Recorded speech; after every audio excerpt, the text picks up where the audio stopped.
All right, folks. Hello. Hello. We are just going to get right into it today. How are we doing? How you living?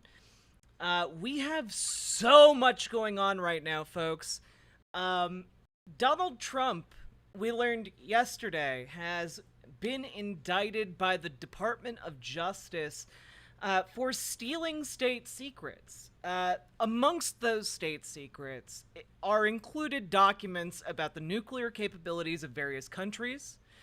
And it is absolutely wild that I am today reporting that the number of charges included in this indictment have just been announced officially. And they include 37 charges. Oh yeah, and Beata, he had documents pertaining to the nuclear capabilities of a foreign country.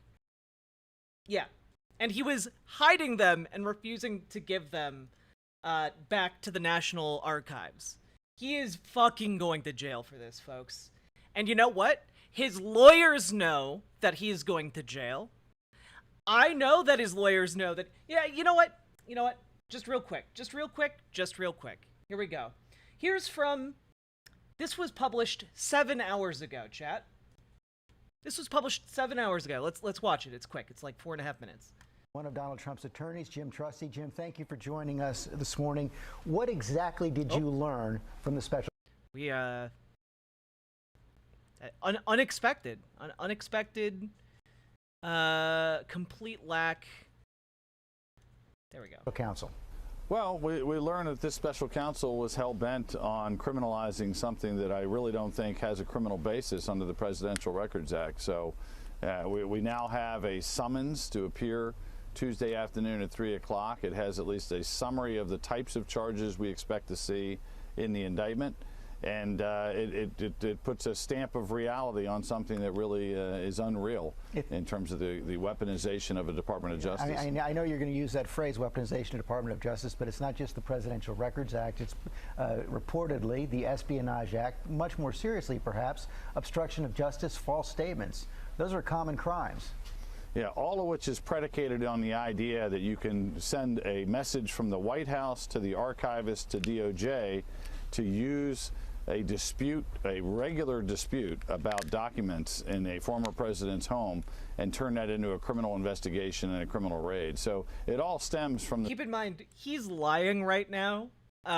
Donald Trump deliberately hid these documents after having months of negotiations with the National Archives. Same initial corrupt and politicized source of weaponizing something that by statute is not a criminal offense. I think there are countless examples of people who have been charged for similar crimes, but both sides should wait and see what is actually in the indictment. Meantime, what was President Trump's reaction last night? Yeah, President Trump, this won't be a news flash. He's a pretty resilient guy. He's a pretty tough-hided person, so he's not crumbling. Yeah, and Beata, he's like remotely like that. This entire interview is basically Trump's lawyer being like, "Look, sure, he's guilty, but I mean, what about Biden, though?" He's upset by the notion of this indictment. It's a different conversation when you have a client who's committed a crime and knows that they've done something and finally gotten caught.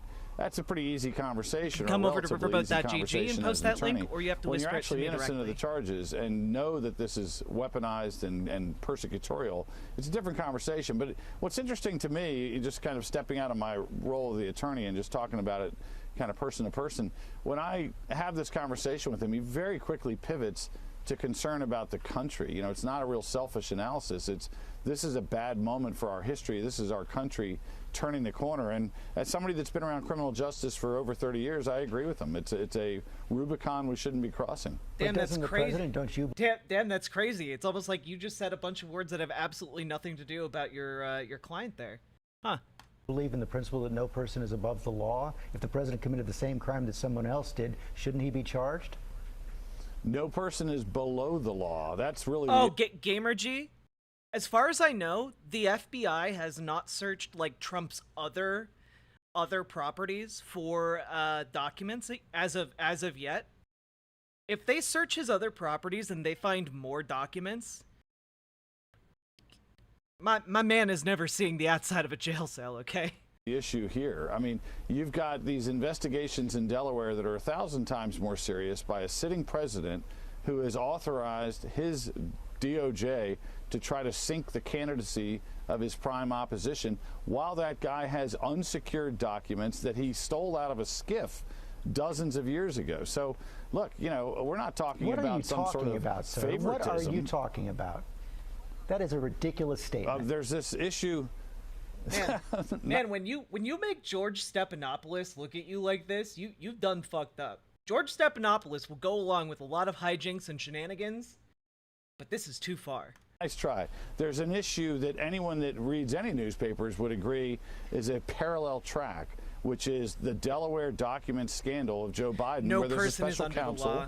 Rob Hur, that's investigating it. You know that there were documents that were sensitive, that were marked classified, found in a garage near a Corvette that made their way through Chinatown, through the Penn Biden Center. There's 1,850 boxes that have never been fully looked at University of Delaware. You have the ultimate unclean hands of a current sitting president who had no declassification, had none of the protections of President Trump. Gamer G, and I he hope literally so. had to have stolen stuff from a skiff. Even Dick Durbin has commented about how this was an outrageous possession of classified material by Vice President at that point, Joe Biden. So that's what we're talking about. You can scoff and act like there's nothing to it, but the whole country knows the basic notion of unequal treatment and fairness, and that's what's at issue with this prosecution. I think that is certainly what is at issue. We will see how it plays out, because I don't think you have the evidence to back up any of the charges you just made. Mr. Trusty, thank you very much.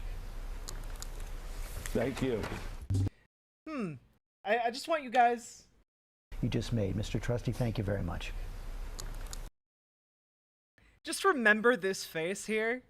Just burn this into your memory, because that's the face of a man who absolutely knows he does not have any of the evidence to back up these claims. This is a lawyer who knows he's fucked. And you know how I know he knows he's fucked, chat? Because this video came out 7 hours ago. This video dropped an hour ago. He was indicted on federal charges. Sources tell ABC News 2 of Trump's attorneys have now resigned. This after a grand jury indicted the former president on charges related to his handling of classified documents. And this shakeup of former President Trump's legal team comes hours after one of his attorneys downplayed that indictment on GMA. Jim Trusty told George Stephanopoulos this was just a regular dispute over documents. Yeah, President Trump... This motherfucker literally resigned like just a handful of hours after that initial interview, guys. He literally resigned as soon as that indictment came down the pipeline. He was like, nope, fuck this. Nope. I was already hanging on by a thread. A thread, I tell you. And then he just fucking had to nope out of that one. Oop. And, oop. Oh my god.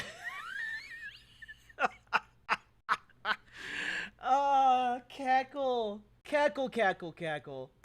You know, this won't be a newsflash. He's a pretty resilient guy. You know, he's a pretty tough-hided person. He's a pretty resilient guy, but 37 indictment charges. Whew. Oh boy. So he's not, you know, crumbling in fear or anything remotely like that. He's upset by the notion of this indictment. You know, it's a different conversation. Now Trump says Trusty will no longer represent him in the case. I want to bring in ABC News executive editorial producer John Santucci for more. John, what are you hearing about this change to Trump's legal team? It is an outright resignation. These were lawyers that had been by Donald Trump's side, had been working this case for the better part of a year. Guys, I'm actually... Real talk, Donald Trump has gone through so many lawyers at this point. There's a non-0% chance that he won't be able to get another lawyer to represent him. There's a very real non-zero chance that he will have to represent himself in court at this point. Yeah, all the rats are jumping off the ship, baby. Charges come, they stepped out. And I think that also has to do with the fact, this is going to be surprising, Diane, there was infighting within Team Trump. We've heard that before. But what they're doing now is they're moving a new lawyer, but a familiar face, Todd Blanche, into the lead position. The problem... Oh, Metal Kitty Mom, personally, Still feeling like dog shit after interacting with my dad yesterday. Professionally, I am cackling. Oh, the second Trump indictment is just so juicy right now. Problem here with that, though, Diane, Todd Blanche is also working Oh on yeah, he could get a public Indictment defender, I 1 guess. on Donald Trump, the Manhattan DA's case. So there's a lot of work to be done here. Trump writing on social media that we're going to bring another law firm on to assist with this. No idea who that is, but you showed a little clip there of that tough interview this morning with George that Jim Trustee had. You know, this is a tough case. This is significant charges through our reporting. These are 7 counts. We're going to learn more in the coming days. Really stiff consequences. And quite frankly, we still don't know the full breakdown on the case. Once that indictment is unsealed, we're going to learn a lot more than we know right now. Okay, that's basically all I wanted out of this video. We don't need the next, like, 7 minutes of it.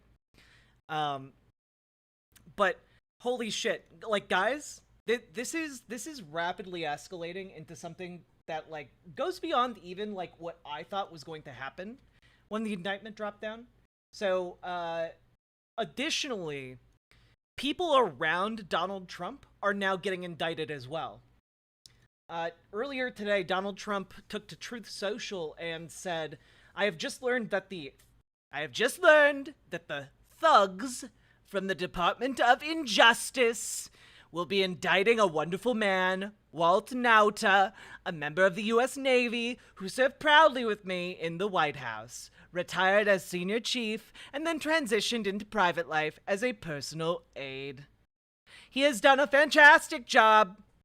They are trying to destroy his life, just like the lives of so many others, hoping he will say bad things about Trump. He is strong, brave, and a great patriot. The FBI and DOJ are corrupt.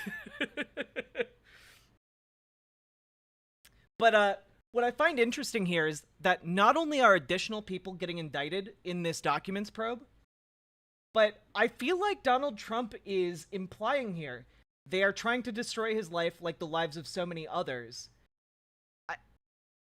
So far, we only know that Donald Trump and this Walter Nauta guy are being indicted.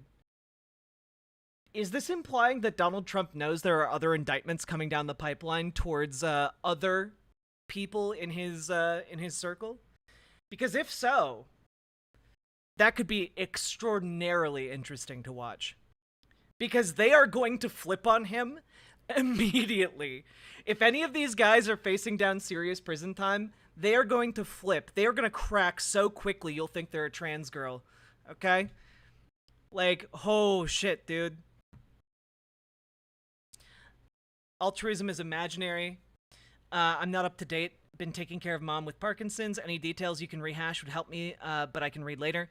Altruism is imaginary. The very short and gist of this is that when Donald Trump left office, he took hundreds, if not thousands, of top secret clearance documents with him. Documents that are considered so secret that, like, only maybe like a handful of people know about the existence of these documents, right? These included up to and including, by the way, up to and including, so other things, military actions proposed against other countries, and the nuclear capabilities of other countries, as obtained from our spy network and satellite infrastructure. So he literally had documents that had the potential to cause actual wars. And when he took those with him from office, he stored them in a locker next to his pool at Mar-a-Lago, with only guarded by a padlock. Like, Mar-a-Lago has been infested by spies, like, since he took office. Like, literally anyone could have accessed those documents, you know? And then, you know, you might be like, oh, well, maybe it was just like a whoopsie-daisy type of thing. Well, then the National Archives contacted Donald Trump, told him that they knew he had these state secrets and wanted them to be returned. And instead of returning them, he started trying to negotiate with the National Archives over, like, the terms of, like, surrendering the documents. And then he only handed over, like, half of them and said that he had handed over all of them. And then the FBI raided Mar-a-Lago, found a shit ton more of these top secret classified documents, and after that, they found more documents. So, like, it has just been a concerted effort, and apparently by now, the prosecutor on this case, the special prosecutor Jack Smith, has also obtained audio of Donald Trump discussing hiding these documents from the feds. So he's basically fucked. Yeah. As Mint Kuro says, the short gist is he took a fuck ton and is getting charged with for 31 counts under the Espionage Act and is now getting fucked way more than Stormy Daniels ever did. Yeah. By the way, being charged under the Espionage Act, let's just take a look. Espionage Act violation punishment. Let's see. For a single, for a single violation of the Espionage Act of 1917, you can be charged with 20 years in prison. He has 31 of those charges against him.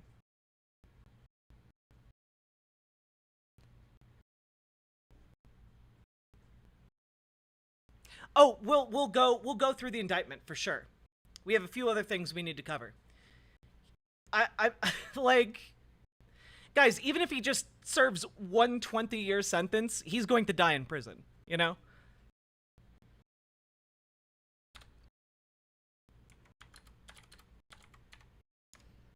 But if he has to serve all of them one at a time, well, then he's looking at 620 years in prison. Oh, God. We just need one, baby. Yeah. Also, courtesy of Gayfesh, actually, I know about this at the moment. O.J. Simpson has stepped in to provide some expert legal advice for Donald Trump. And even admitting that they weren't declassified. I don't know if it was bluster or not. All I know is that cannot help him. I'm going to share some advice that I got from some of the greatest legal minds of our generation, of my lifetime. F. Lee Bailey, Alan Dershowitz, Johnny Cochran, Bob Shapiro, the great Barry Scheck and Peter Neufeld, Malcolm Laverne here in Vegas. The one thing they all told me and stressed to me, do not talk about the case publicly. Do not do interviews about the case. The Bakers threatened to quit if I did that. My point is, I don't know if Donald's lawyers are stressing this to him. If they're not, they should be fired and he should sue them. In any event, and even admit. So yeah, O.J. Simpson, giving what I'm sure every lawyer that has ever worked for Donald Trump has prayed for, the one piece of advice he has never ever followed, and is currently the biggest leaker of the Donald Trump indictments is Donald Trump. Like, Donald Trump is just, I was indicted, my friends were indicted, everyone I know is getting indicted. Just shut the fuck up, Don. O.J. Simpson knows. O.J. Simpson knows the #1 rule of Shut the Fuck Up Friday. And it's that every day is Shut the Fuck Up Friday. I can't believe O.J. Simpson is stepping in here to actually give useful legal advice to Donald Trump. All right. So real quick here, folks.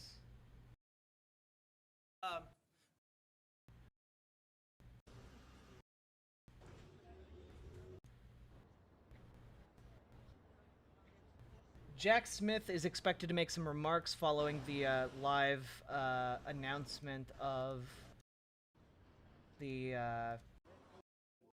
indictment.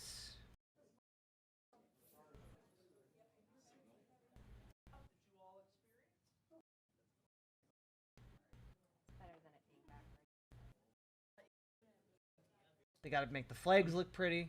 Any questions? We got Smith will give a statement in just a moment. He'll enter through this door over here, walk up to the stage. Statement. This is not Jack Smith. There we go. Charging.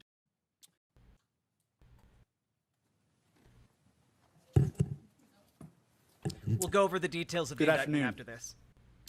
Today, an indictment was unsealed, charging Donald J. Trump with felony violations of our national security laws, as well as participating in a conspiracy to obstruct justice. This indictment was voted by a grand jury of citizens in the Southern District of Florida, and I invite everyone to read it in full to understand the scope and the gravity of the crimes charged. District of Florida. The men and women of the United States intelligence community and our armed forces dedicate their lives to protecting our nation and its people. Our laws that protect national defense information are critical to the safety and security of the United States, and they must be enforced. Violations of those laws put our country at risk. Adherence to the rule of law is a bedrock principle of the Department of Justice, and our nation's commitment to the rule of law sets an example for the world. We have one set of laws in this country, and they apply to everyone. Applying those laws, collecting facts, that's what determines the outcome of an investigation. Also, apparently, sorry, Nothing 38 more, counts, not 37. Nothing less. The prosecutors in my office are among the most talented and experienced in the Department of Justice. They have investigated this case hewing to the highest ethical standards, and they will continue to do so as this case proceeds. It's very important for me to note that the defendants in this case must be presumed innocent until proven guilty beyond a reasonable doubt in a court of law. To that end, my office will seek a speedy trial in this matter, consistent with the public interest and the rights of the accused. We very much look forward to presenting our case to a jury of citizens in the Southern District of Florida. In conclusion, I would like to thank the dedicated public servants of the Federal Bureau of Investigation, with whom my office is conducting this investigation and who work tirelessly every day upholding the rule of law in our country. I'm deeply proud to stand shoulder to shoulder with them. Thank you very much. Why Florida, sir? Why did you decide to bring the case in Florida? Oh, damn, he's not even taking questions.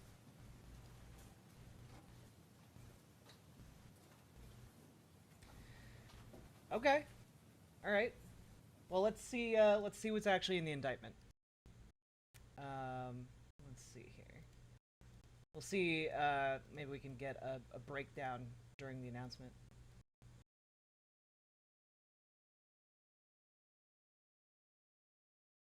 Oh, wait, that's just what we just watched. Okay. All right, time to look at the indictment, baby! Patrick's time. This is the first time a sitting president, DOJ, indicted his chief political rival in an upcoming election. Another allegation of a process crime. Make no mistake that millions of voters see it as something else. I'm sure millions of voters see it as something else because they live in propaganda bubbles. But I do have to say, it's also the first time a former U.S. president has willfully kept nuclear state secrets away from the rightful possession of the U.S. government. So, you know, I think there's a lot of unprecedented things going on around here, you know?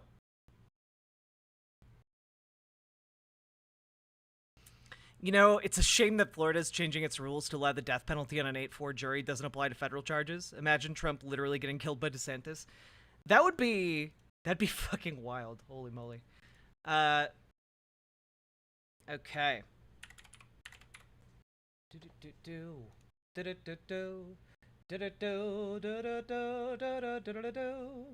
All right. I don't know why my voice is so hoarse today. It's very strange. All right. Let's see. Aw, that's nice. On Wednesday, it's Donald Trump's 77th birthday. This indictment's a nice little birthday present.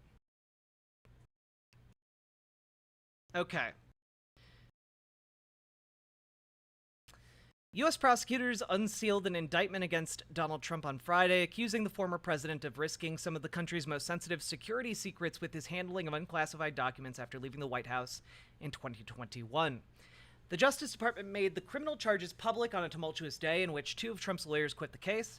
The indictment charges Trump with 37 counts.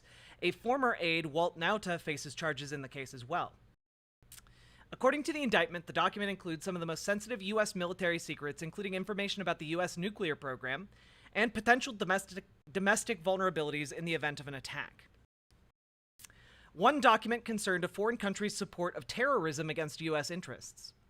Materials came from the Pentagon, the CIA, the NSA, and other intelligence agencies, the indictment said.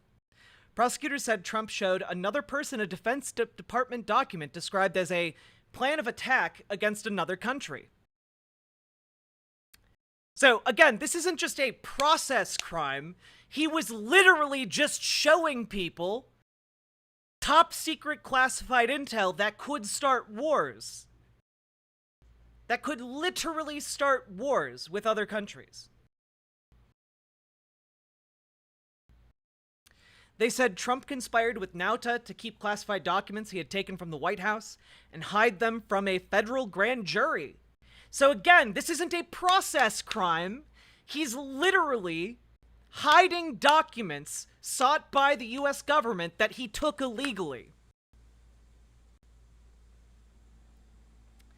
Nauta, who worked for Trump at the White House and Mar-a-Lago, faces 6 counts in the case. Holy shit, dude. During an interview with the FBI on May 26, 2022, Nauta falsely told the FBI he did not know how some of the documents ended up in Trump's suite at Mar-a-Lago, when in fact he had been involved in moving them there from a storage room, according to the indictment. The indictment includes photographs of Trump's boxes on a ballroom stage, in a club bathroom, and in a storage room, where some were laying on the floor. Trump kept the documents at his Mar-a-Lago estate in Florida and his golf club in New Jersey.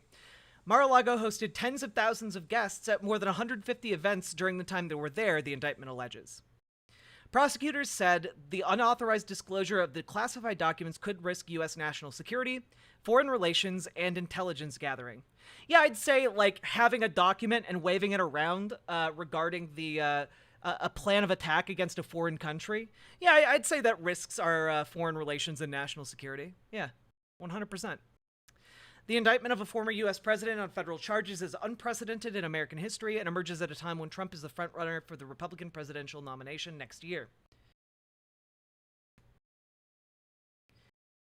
All right. So what is the full list? Mint, do you have a link to the indictment, the actual indictment documents? Yeah? Can you shoot them over to me? I'd appreciate it.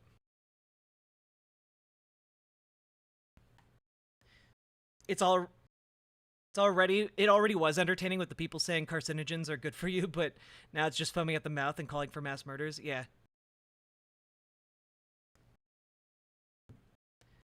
Wait.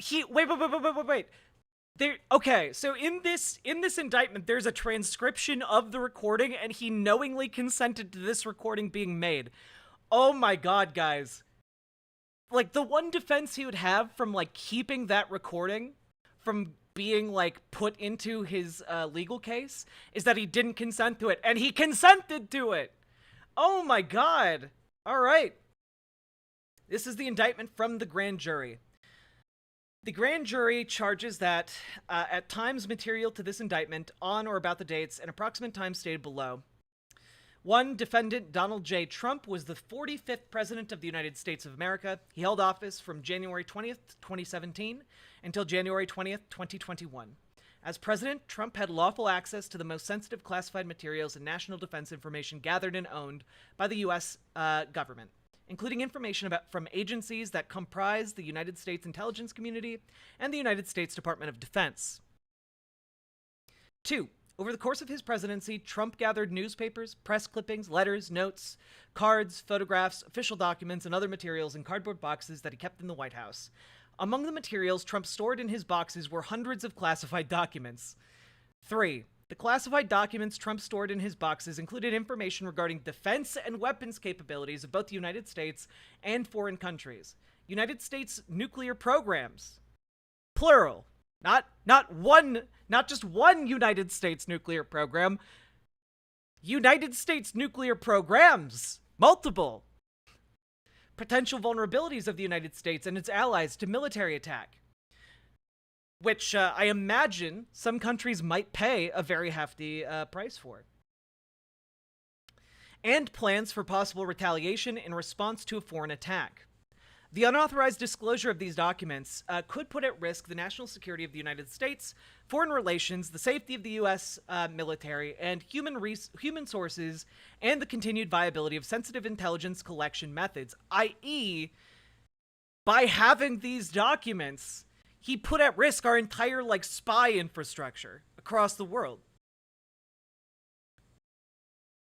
And again, it's not just that he had these. So far, the indictment's just laying out kind of the events.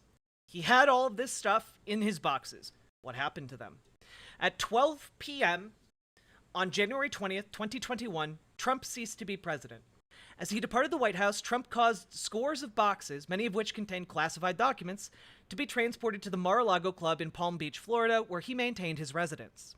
Trump was not authorized to possess or retain those classified documents, because he never declassified them. He didn't do that. 5. The Mar-a-Lago Club was an active social club which between January 2021 and August 2022 hosted events for tens of thousands of members and guests. After Trump's presidency, the Mar-a-Lago Club was not an authorized location for the storage, possession, review, display, or discussion of classified documents. Nevertheless, Trump stored his boxes containing classified documents in various locations at the Mar-a-Lago Club, including in a ballroom, in a bathroom and shower, an office space, his bedroom, and a storage room. He literally kept some of the most sensitive intelligence materials on the planet in a bathroom and a shower. Yeah, no. Sidewalk Connoisseur, as soon as this indictment dropped and they read it, they fucking got out of Dodge, okay? They're like, oh shit, there's actually a mile-long hole in the hull of this ship. We're gonna go down in 5 seconds. See ya, nerd. 6. On 2 occasions in 2021, Trump showed classified documents to others as follows.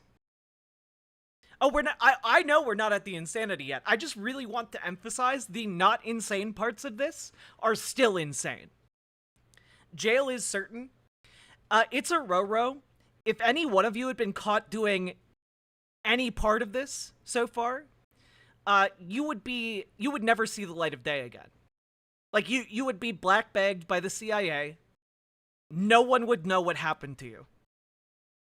If you were ever released, it would be in 60 years when you're decrepit and no one would believe you anyway.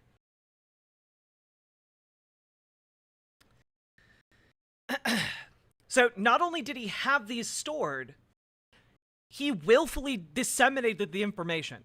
So here are the 2 instances listed in the indictment. A. In July 2021, at Trump National Golf Club in Bedminster, New Jersey, the Bedminster Club, during an audio-recorded meeting with a writer, a publisher, and 2 members of his staff, none of whom possessed a security clearance, Trump showed and described a plan of attack that Trump said was prepared for him by the Department of Defense and a senior military official. Trump told the individuals that the plan was highly confidential and secret. Trump also said, as president, I could have declassified it, and now I can't, but this is still a secret. So in the recorded call, he says that it's not declassified, and he's still sharing it anyway. They have this call. They have this recording. He is fucking toast, chat. He is toast. B. In August or September of 2021 at the Bedminster Club, Trump showed a representative of his political action committee who did not possess a security clearance a classified map related to a military operation and told the representative that he should not be showing it to the representative and that the representative should not get too close.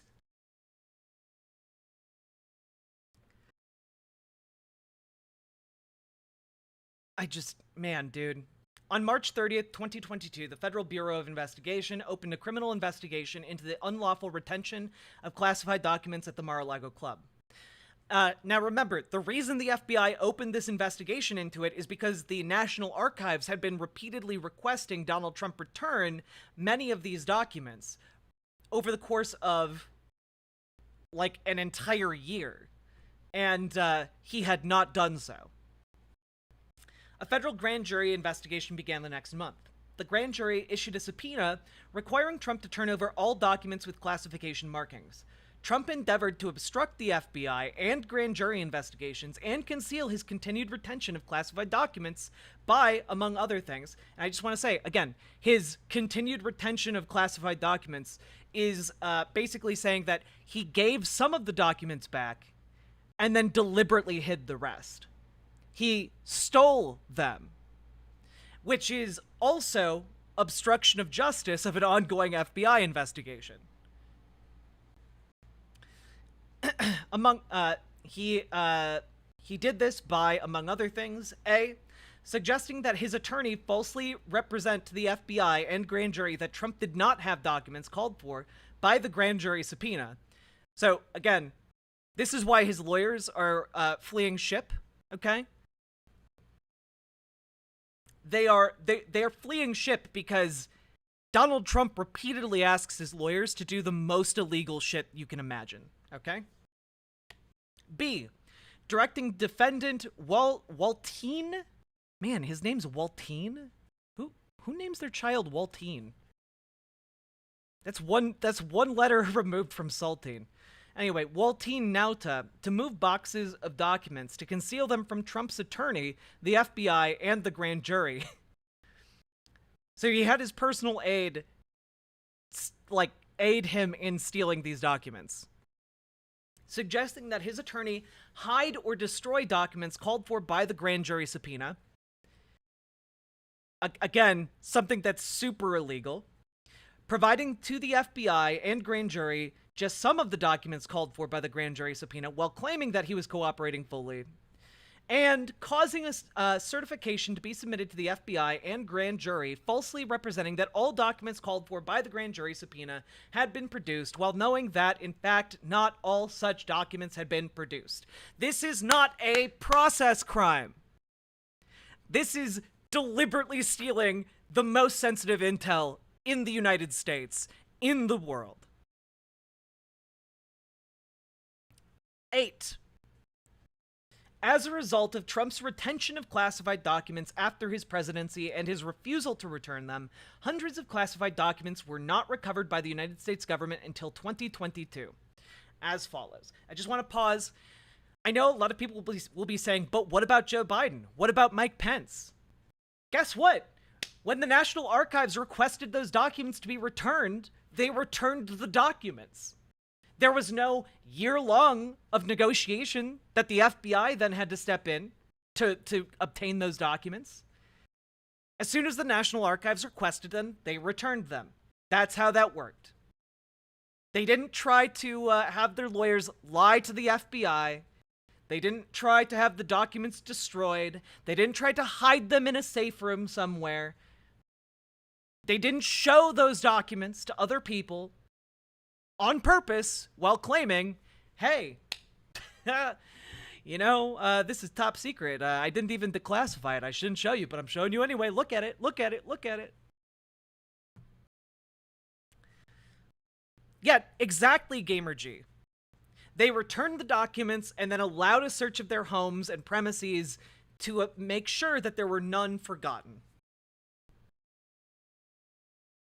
Oh, God. Okay. 8. Oh, wait. As follows.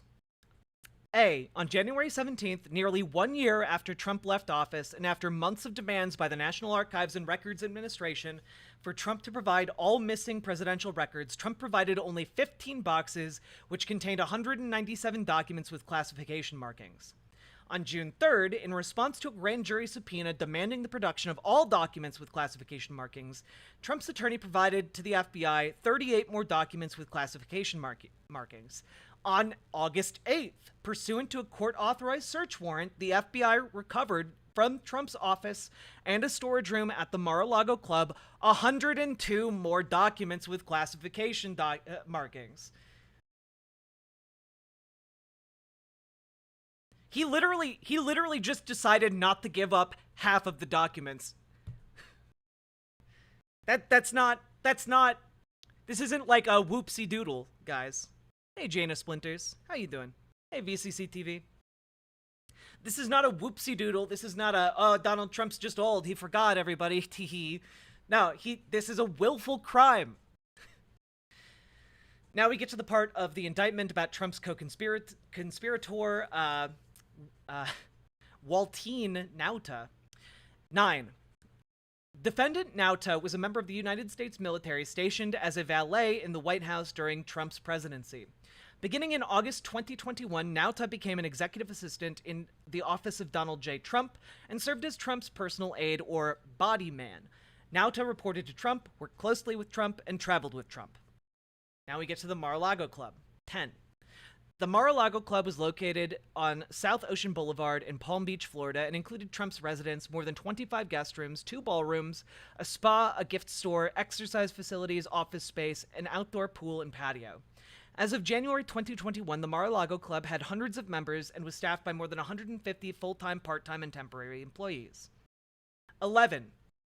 Between January 2021 and August 2022, the Mar-a-Lago Club hosted more than 150 social events, including weddings, movie premieres, fundraisers that together drew tens of thousands of guests. Literally, documents separated from tens of thousands of guests and over 100 staff, separated from the most sensitive intel in the world by a poolside door.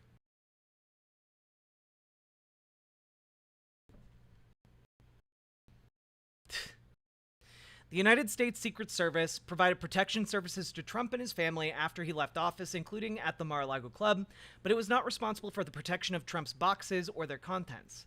Trump did not inform the Secret Service that he was storing boxes containing classified documents at the Mar-a-Lago Club.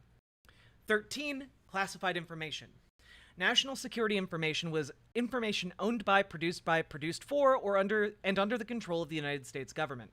Pursuant to Executive Order 12958, signed on April 17, 1995, as amended by Executive Order 13292 on March 25, 2003, and Executive Order 13526 on December 29, 2009, national security information was classified as top secret, secret, or confidential as follows.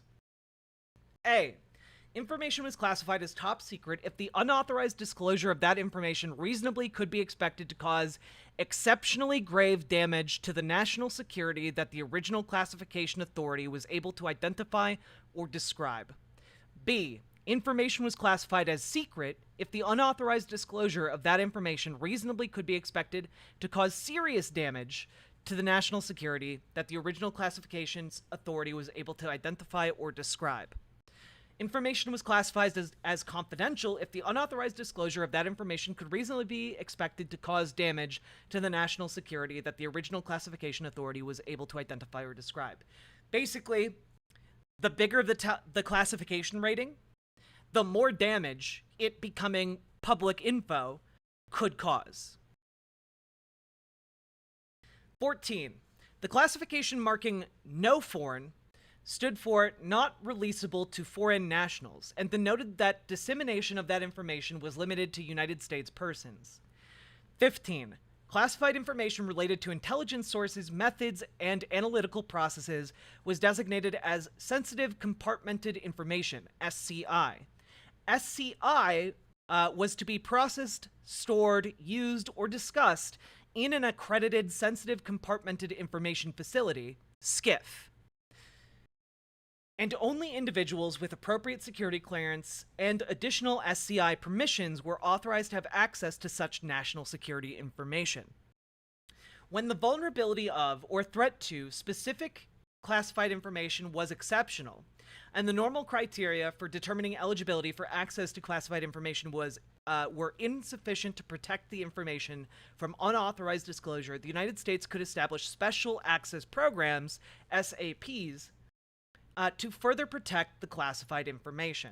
The number of these programs was to be kept to an absolute minimum and limited to programs in which the number of persons who ordinarily would have access would be reasonably small and commensurate with the objective of providing enhanced protection for the information involved.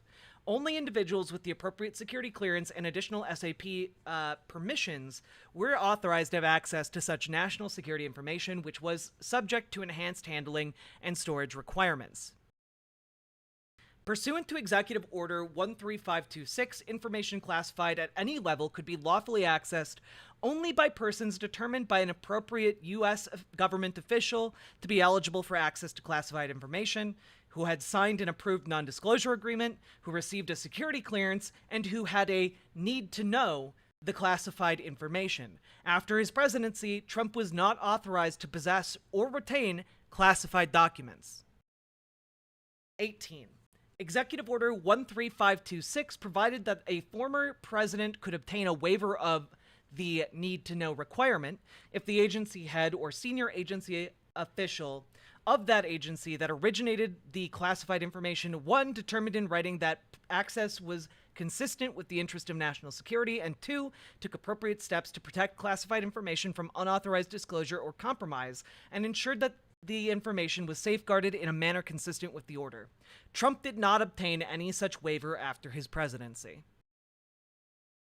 Basically, guys, this indictment is going through, like, here are all the ways in which Donald Trump could have reasonably, like, made this information known to other people. He didn't get any of those permissions. He didn't go through any of those channels. He didn't do these things.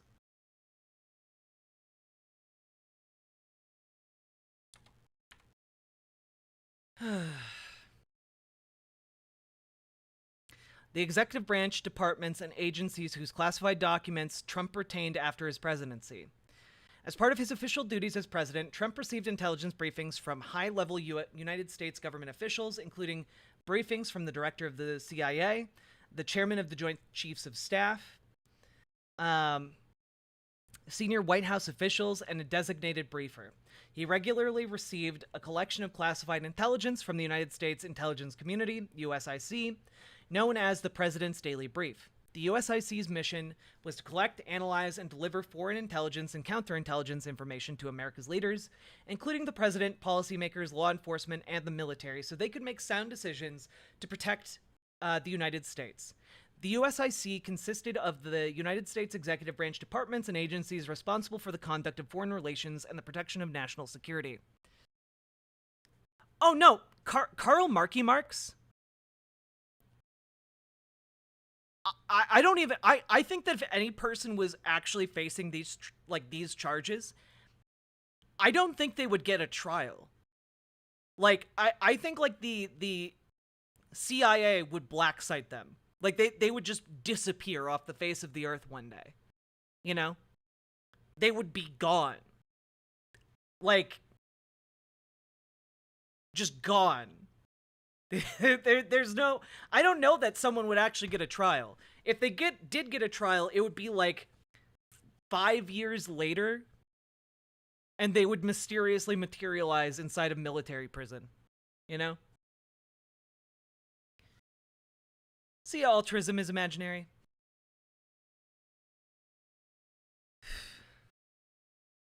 After his presidency, Trump retained classified documents originated by or implicating the equities of multiple USIC members and other executive branch departments and agencies, including the following. The CIA. The CIA was responsible for providing intelligence on foreign countries. I mean, I feel like you guys know what these are, so I'm just going to list them. I'm not going to define them. The CIA, the Department of Defense, the National Security Agency, the National Geospatial Intelligence Agency, the National Reconnaissance Office, the Department of Energy, the Department of State and Bureau of Intelligence and Research, Trump's public statements on classified information. So let's take a look at what he said publicly about all the classified info. Okay? It's Jover? Oh god, guys, it's so Jover. The Mightiest Quinn, thank you so much for the raid. Welcome, raiders. Get spelched. I love getting spelched and frogged all day long. The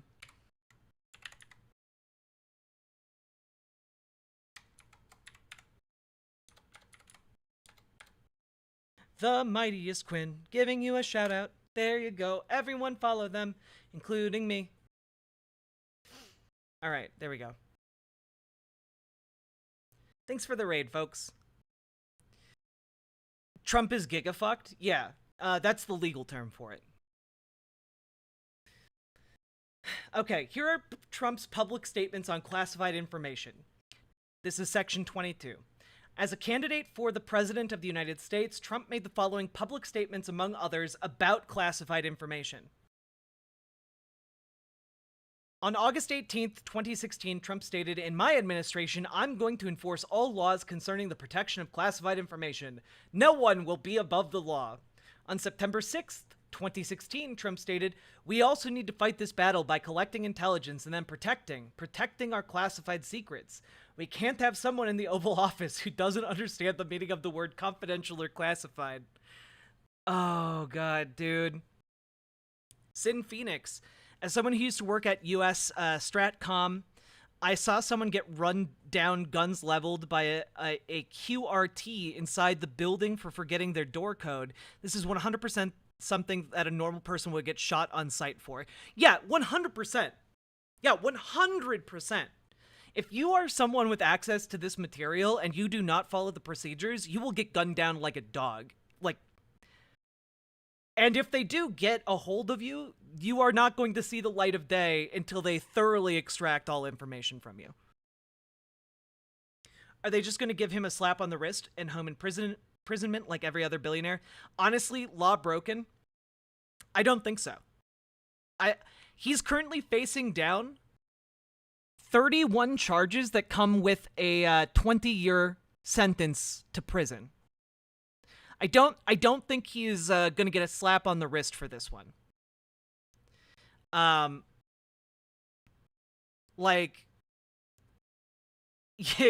he's lucky if he goes to Gitmo. Yeah. He won't face consequences? I disagree. He literally stole nuclear state secrets. He stole secrets about the nuclear programs of the United States, as well as nuclear capabilities of foreign nations. He showed people plans of attack against foreign nations. We're not talking about oh, well, this can be swept under the rug because he embezzled $20 million. That's something he would absolutely not go to prison for. This stuff, the stuff the stuff they are saying that he did, that they have recordings of him admitting to doing. Nah, he's going to prison, guys. They have him on tape directly saying that the material that he is disseminating is not declassified to a room full of people who testified against him. Yeah, no. There are going to be consequences for this that absolutely include him going into a jail cell.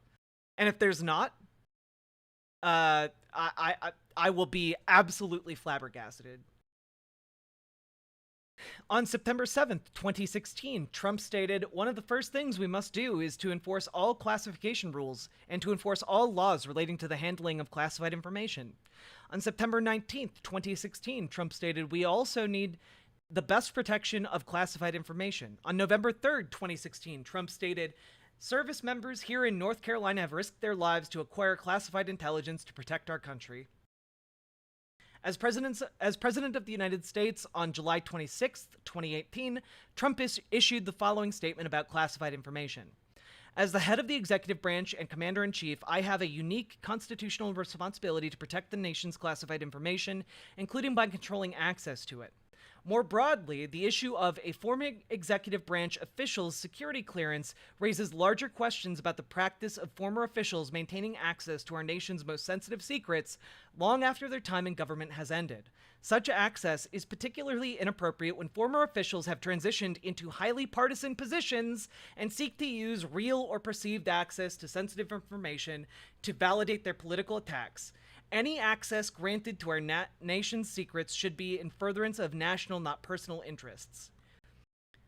They're using his own words against him, baby. Trump's retention of classified documents after his presidency. Section 24. In January 2021, as he was preparing to leave the White House, Trump and his White House staff, including Nauta, packed items, including some of Trump's boxes. Trump was personally involved in this process. Trump caused his boxes containing hundreds of classified documents to be transported from the White House to the Mar-a-Lago Club. Oh, Paladin Lost says, when I worked at Boeing, we had a collaborative environment called USAF ACE. That was Air Force. It was considered top secret. We were told not to go near it. When users came up with ACE, a big red warning showed up, and we had to tell them to shut down ACE. One time, one user showed me ACE for like 3 seconds. I immediately disconnected, even though I said not to. I had military police shoved up my ass for like a month. The guy who showed me ACE was by accident showed up to one meeting. The next meeting, the other guy wasn't there, and they basically said he's being handled. Yeah, no, this is the kind of stuff they make people disappear for. 10,000%.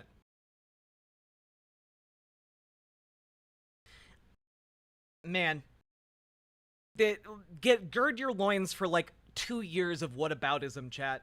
But what about Biden? But what about her emails? Well, I'm sorry. As far as I know, Joe Biden cooperated with authorities, gave back all of the documents as soon as they were asked for, and then allowed the FBI to search his properties for more documents that he may have forgotten. As far as I'm concerned, that's how that happened. That's fine. Same thing happened with Mike Pence.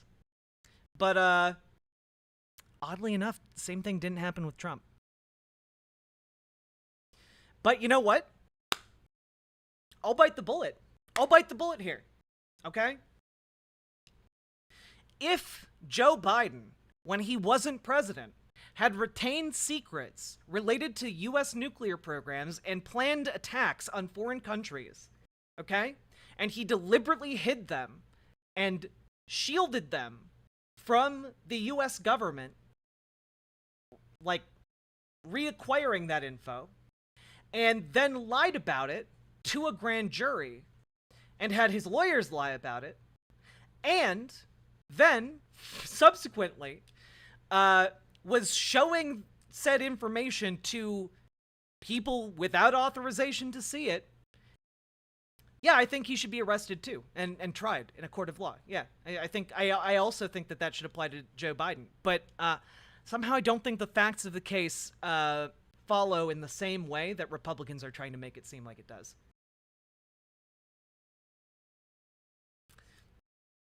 Okay. Section 25. From January through March 15th, 2021, some of Trump's boxes were stored in the Mar-a-Lago Club's white and gold ballroom. In which events and gatherings took place. Trump's boxes were for a time stacked on the ballroom stage as depicted in the photograph below. I'll show you guys that photograph. Yeah, you know. Wow, what a secure place. For months, during events, just keeping some of the world's most sensitive material in a ballroom accessible by anyone. On stage for anyone to look at. It's literally on stage. If this happened, if you did this, like an orbital laser would obliterate you. There's no, we've literally executed people for less. We've executed people for crimes against the state for less.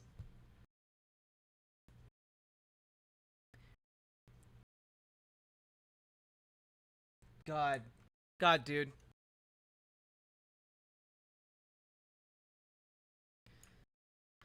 Uh, 26. In March 2021, Nauta and others moved some of Trump's boxes from the white and gold ballroom to the business center at the Mar-a-Lago Club, far more secure.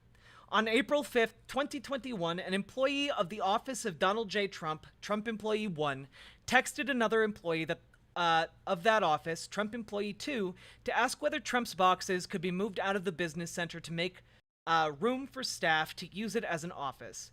Trump Employee 2 replied, "Whoa! Okay, so POTUS specifically asked Walt for those boxes to be in the business center because they are his papers."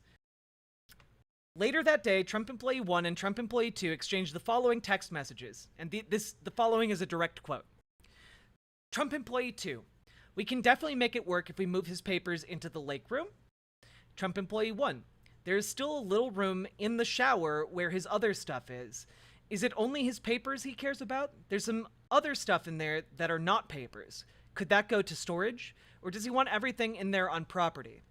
Trump Employee 2, "Yes, anything that's not the beautiful mind paper boxes can definitely go to storage.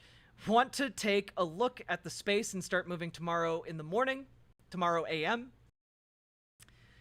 So, those are just two unrelated employees who had complete access to all of these boxes of classified material. Just random schmucks. 28. After the text exchange between Trump Employee 1 and Trump Employee 2, in April 2021, some of Trump's boxes were moved from the business center to a bathroom and shower in the Mar-a-Lago Club's lake room, as depicted in the photograph below. So here's the photograph. Just a bunch of the world's most classified documents sitting in a fucking bathroom that other people had access to on the property.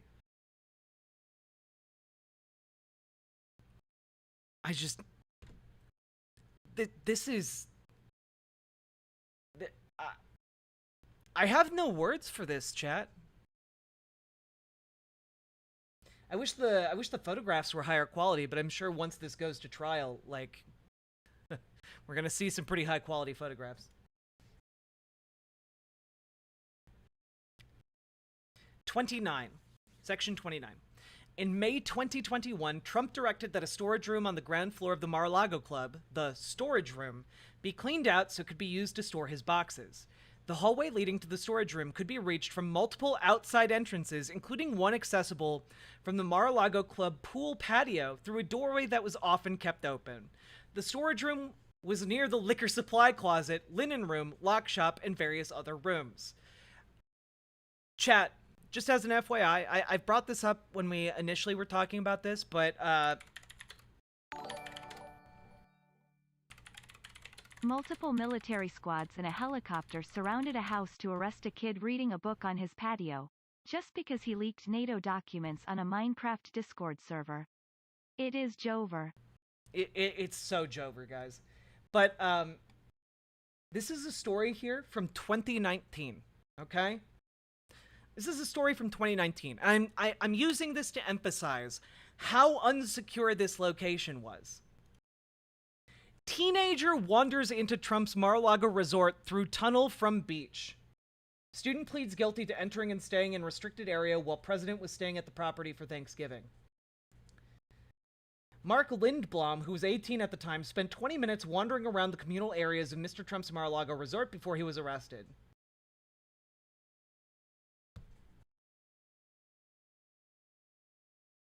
He was sentenced to 1 year probation and a $25 fine. He literally was able to just wander onto the property from the beach. Anyone could have wandered onto Mar-a-Lago's property from the beach and had access to the most sensitive information in the world.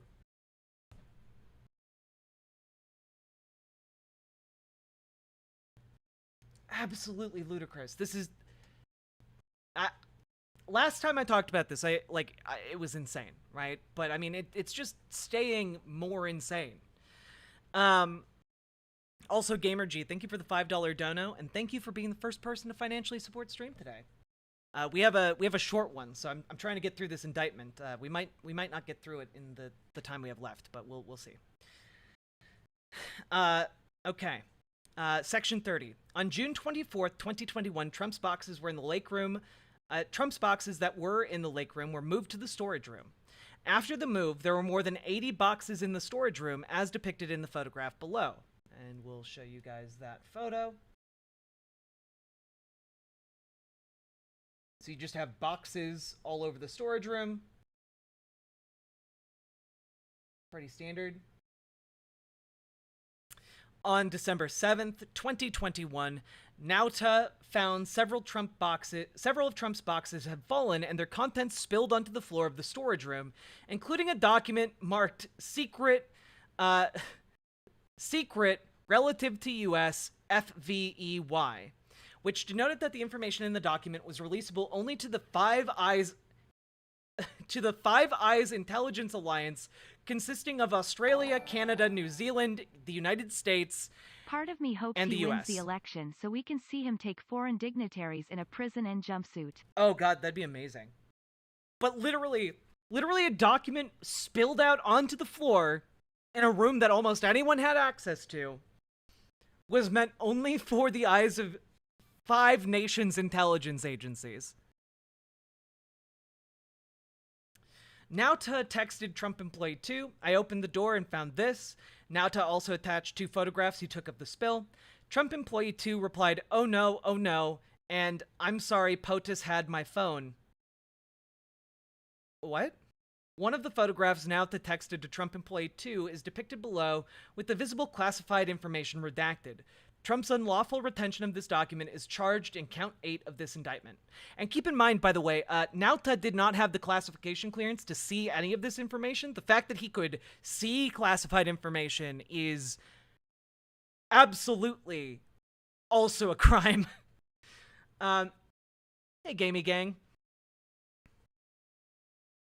Also, my dude, thank you very much for the raid. We are covering the Trump indictment. So far, it is absolutely mind-blowing stuff. This is insane levels of illegal shenanigans.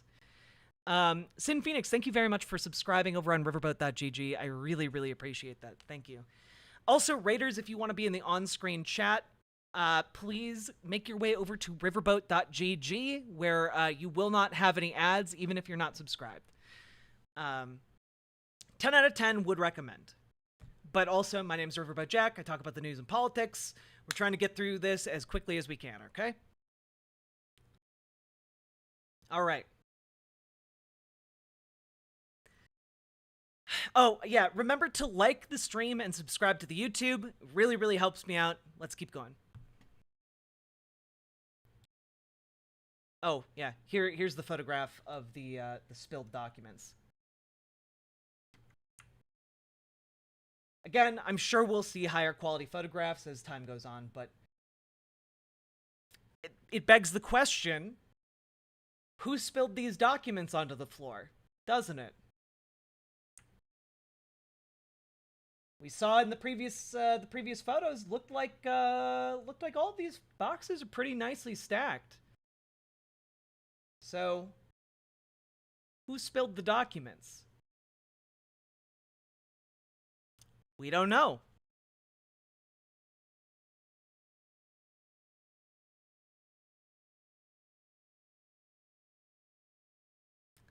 Again, just to reiterate, this information could literally start wars. Hey, Rome Solo. Thanks for hanging out in YouTube chat. Yeah, remember to like the stream and hit the subscribe button on YouTube. We are almost at 1,700 subscribers over on YouTube. Let's try and hit 2K, huh? Nightbot, why? I guess you used too many exclamation points. I'm sorry. Okay. Section 32. On May 2021, Trump caused some of his boxes to be brought to his summer residence at the Bedminster Club. Like the Mar-a-Lago Club after Trump's presidency, the Bedminster Club was not an authorized location for the storage, possession, review, display, or discussion of classified documents. 33. On July 21st, 2021, when he was no longer president, Trump gave an interview in his office at the Bedminster Club to a writer and publisher in connection with the then forthcoming book. 2 members of Trump's staff also attended the interview, which was recorded with Trump's knowledge and consent. Before the interview, the media had published reports that at the end of Trump's term as president, a senior military official purportedly feared that Trump might order an attack on Country A, and that the senior military official advised Trump against doing so. Now, we have more information since then, but the information indicates that the senior military official mentioned here in the indictment is General Mark Milley, and Country A was Iran. Mark Milley had reason to fear that Donald Trump was plotting an attack against Iran to maintain his power as president in the United States. That is what is being talked about in this indictment. Section 34. Upon greeting the writer, publisher, and his 2 staff members, Trump stated, quote, "Look what I found. This was the senior military official's plan of attack. Read it and just show. It's interesting." Later in the interview, Trump engaged in the following exchange. Again, direct quote. Trump: "Well, with the senior military official, let me see that. I'll show you an example. He said that I wanted to attack Country A. Isn't it amazing? I have a big pile of papers. This thing just came up. Look, this was him. They presented me this. This is off the record, but they presented me this. This was him. This was the Defense Department and him. Writer: Wow. Trump: We looked at some. This was him. This wasn't done by me. This was him. All sorts of stuff. Pages long. Look. Staffer: Trump: Wait a minute. Let's see here. Staffer: Ha ha, yeah. Trump: I just found, isn't that amazing? This totally wins my case, you know. Staffer: Trump: Except it is like highly confidential. Staffer: Yeah. Trump: Secret. This is secret information. Look at this. You attack, and the rest of Trump's statement is redacted for national security reasons because he is talking and reading off of a top secret document that could literally start a war in the world. And he's just saying it to some guy who wants to write a book. Trump: By the way, isn't that incredible? Staffer: Yeah. Trump: I was just thinking because we were talking about it. And, you know, he said he wanted to attack Country A. And what? Staffer: You did. Trump: This was done by the military and given to me. I think we can probably, right? Staffer: I don't know. We'll have to see. Yeah, we'll have to try to. Trump: Declassify it. Staffer: Figure out, yeah. Trump: See, as president, I could have declassified it. Staffer: Yeah.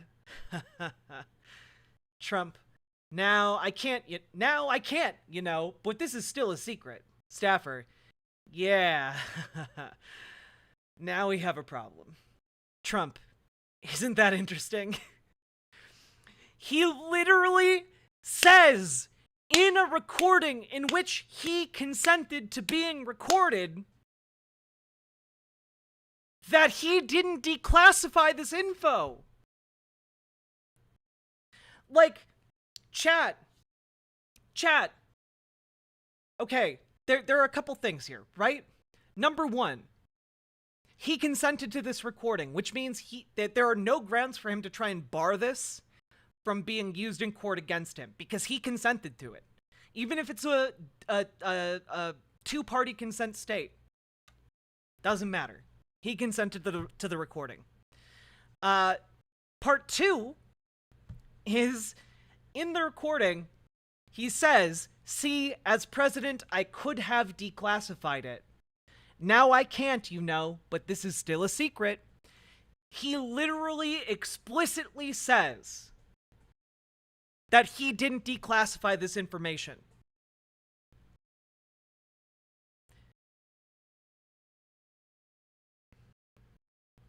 Yeah, exactly, Alt-Fact. He commissioned the Defense Department to come up with a plan to invade Iran. This is wild. At the time of this exchange, the writer, the publisher, and Trump's 2 staff members did not have security clearances or any need to know any classified information about a plan of attack on Country A. Which means Donald Trump just violated so many laws in that one instance. Section 35. In August or September of 2021, when he was no longer president, Trump met in his office at the Bedminster Club with a representative of his political action committee, the PAC representative. During the meeting, Trump commented that an ongoing military operation in Country B was not going well. Trump showed the PAC representative a classified map of Country B, and we have good reason to believe that Country B is Ukraine, and told the PAC representative that he should not be showing the map to the PAC representative and to not get too close. The PAC representative did not have a security clearance or any need to know classified information about the military operation. Just apropos of nothing, he showed this guy a current military map of Ukraine, a country that is currently being invaded. Section 36. On February 16, 2017, 4 years before Trump's disclosures of classified information set forth above, Trump said at a press conference, "The first thing I thought of when I heard about it is, how does the press get this information that's classified? How do they do it? You know why? Because it's a legal process, and the press should be ashamed of themselves. But more importantly, the people that gave out the information to the press should be ashamed of themselves, really ashamed." Trump's production of 15 cardboard boxes to the National Archives and Records Administration. Beginning in Section 37. Beginning in May of 2021, the National Archives and Records Administration, NARA, which was responsible for archiving presidential records, repeatedly demanded that Trump turn over presidential records that he had kept after his presidency.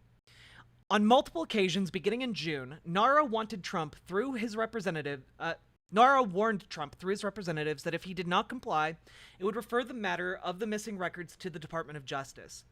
38. Between November 2021 and January 2022, Nauta and Trump Employee 2, at Trump's direction, brought boxes from the storage room to Trump's residence for Trump to review. 39. On November 12, 2021, Trump Employee 2 provided Trump a photograph of his boxes in the storage room by taping it to one of the boxes that Trump Employee 2 had placed in Trump's residence. Trump Employee 2 provided Trump the photograph so that Trump could see how many of his boxes were stored in the storage room. The photograph shown below depicted a wall of the storage room against which dozens of Trump's boxes were stacked. Here is a picture of the photograph. Just an entire wall full of boxes of info, again, full of the most classified information in the world. Section 40. On November 17th, 2021, Nauta texted Trump Employee 2 about the photograph. Trump Employee 2 had provided to Trump, stating, "He mentioned about a picture of the boxes. He wants me to see it." Trump Employee 2 replied, "Calling you shortly." Section 41. On November 25th, 2021, Trump Employee 2 texted Nauta about Trump's review of the contents of his boxes, asking, "Has he mentioned boxes to you? I delivered some, but I think he may need more. Could you ask if he'd like more in Pine Hall?" Pine Hall was an entry room in Trump's residence. Nauta replied in 3 successive text messages. "Nothing about boxes yet. He has one he's working on in Pine Hall. Knocked out 2 boxes yesterday." Hey, Metal Kitty Mom. Section 42. On November 29, 2021, Trump Employee 2 texted Nauta asking, "Next you are on property, no rush. Could you help me bring 4 more boxes up?" Nauta replied, "Yes, of course." 43. On December 29th, 2021, Trump Employee 2 texted a Trump representative who was in contact with NARA, Trump Representative 1, "Box answer will be wrenched out of him today, promise." The next day, Trump Representative 1 replied in 2 successive text messages. Hey, just checking on boxes, ... Would love to have a number on them today. Trump Employee 2 spoke to Trump and then responded a few hours later in 2 successive text messages. 12 is his number.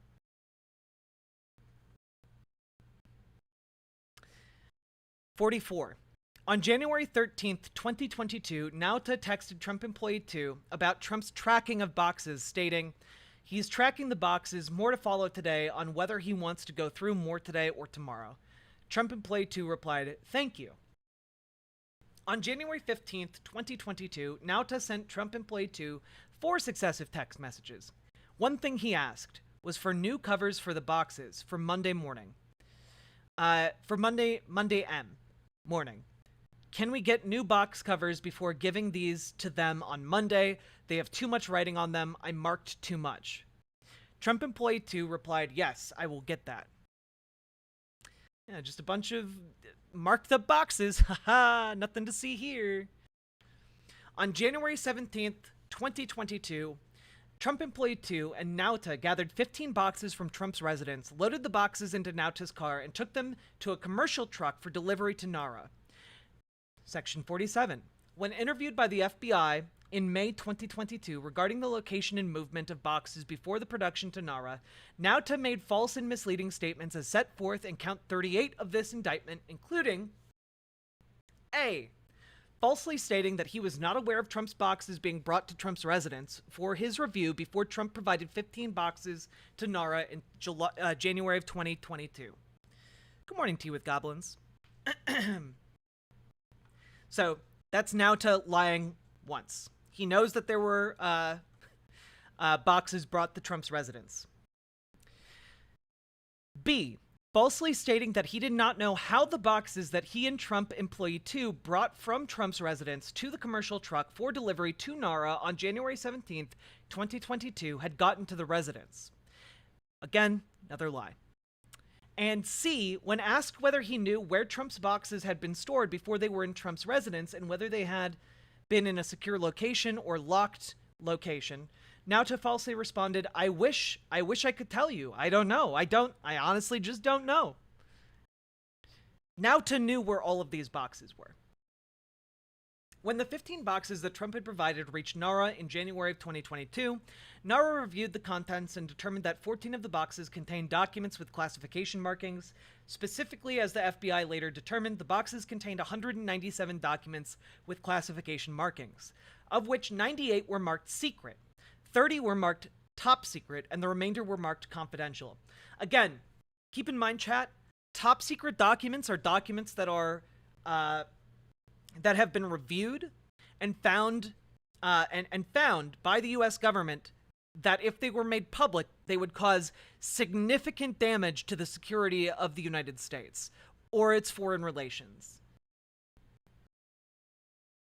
Like we're talking catastrophic levels of damage.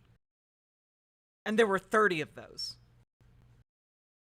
Some of those documents also contained SCI and SAP markings, making them some of the most classified material on the planet. 49. On February 9th, 2022, NARA referred the discovery of classified documents in Trump's boxes to the Department of Justice for investigation, the FBI, and grand jury investigations. Now we're on Section 50. On March 30th, 2022, the FBI opened a criminal investigation.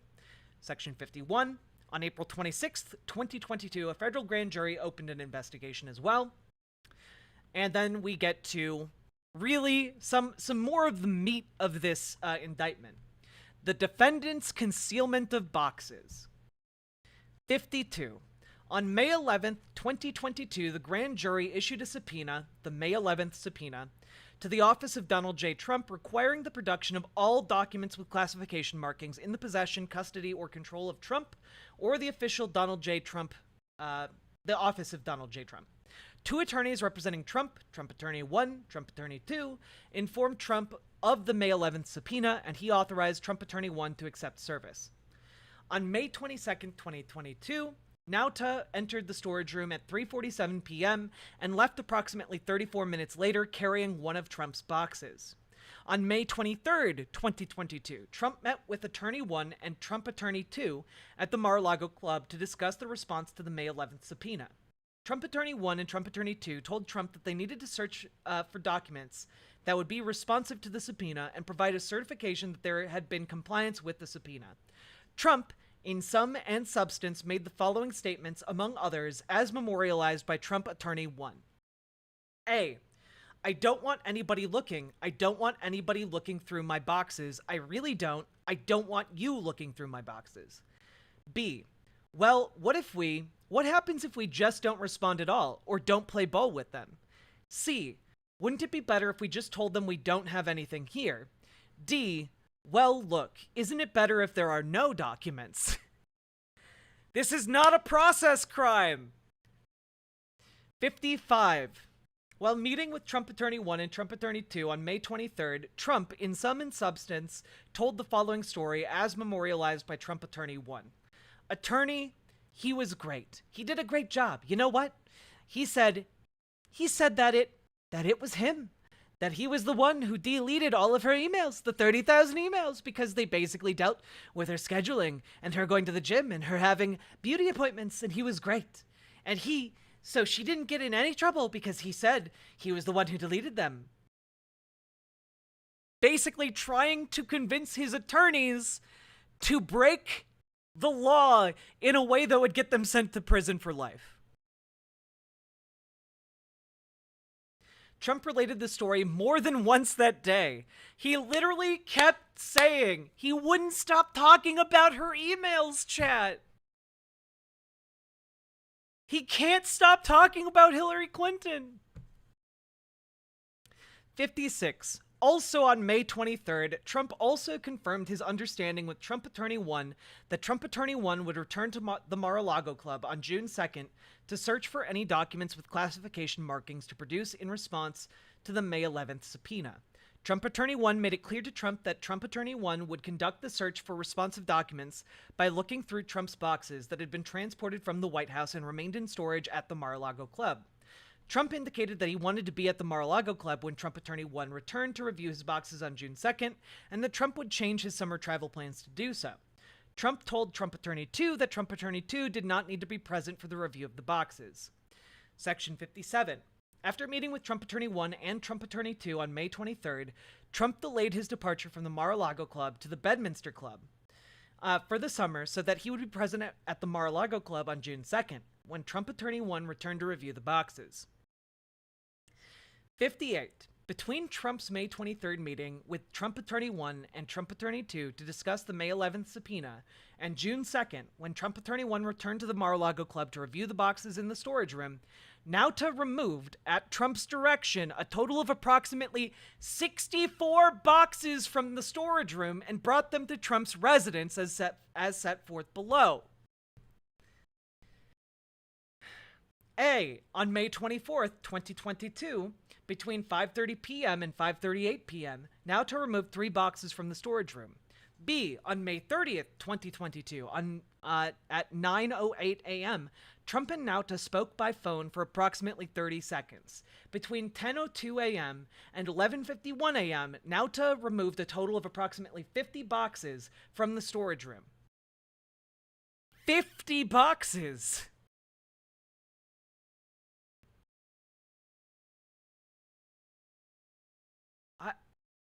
On May 30th, 2022, at 12:33 p.m., a Trump family member texted Nauta, "Good afternoon, Walt. Happy Memorial Day.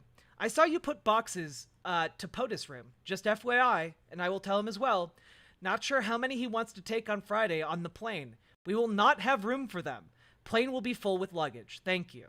Nauta replied, "Good afternoon, ma'am." Smiley face emoji. "Thank you so much. I think he wanted to pick from them. I don't imagine him wanting to take the boxes. He told me to put them in the room and that he was going to talk to you about them." He literally has text messages confirming that he was taking documents to hide them from his lawyer. God. On June 1st, 2022, beginning at 12:52 p.m., Nauta removed approximately 11 boxes from the storage room. Section 59. On June 1st, 2022, Trump spoke with Trump Attorney 1 by phone and asked whether Trump Attorney 1 was coming to the Mar-a-Lago Club the next day and for exactly what purpose. Trump Attorney 1 reminded Trump that Trump Attorney 1 was going to review the boxes that had been transported from the White House and remained in storage at the Mar-a-Lago Club so that Trump Attorney 1 could have a custodian of records certify that the May 11th subpoena had been complied with fully.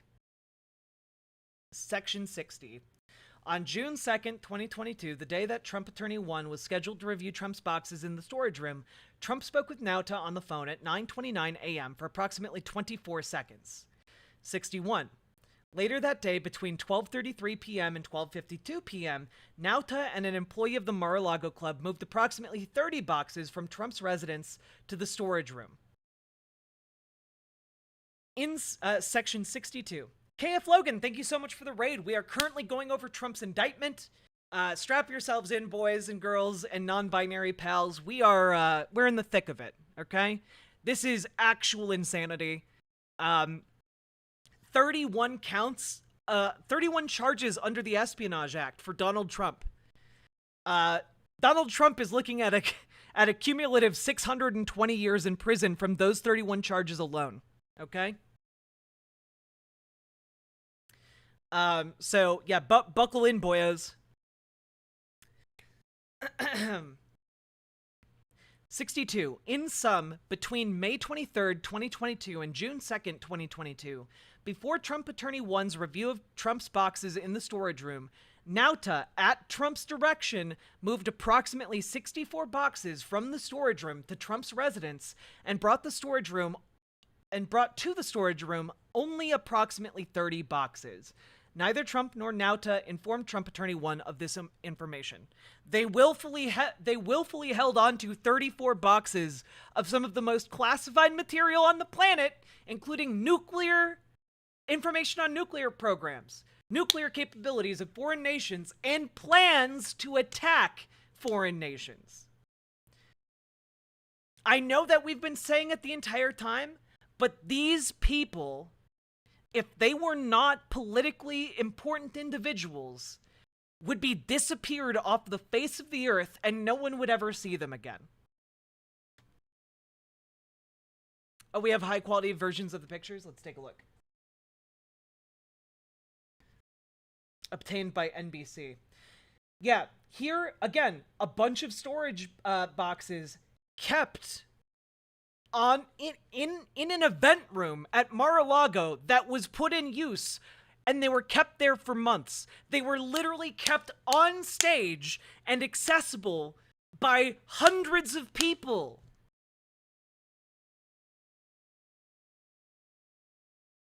He is going to fucking prison, guys.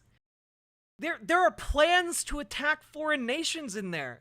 There are plans about the most confidential nuclear secrets of the United States in those boxes. And he threw parties with them on stage. Here they are in a fucking bathroom.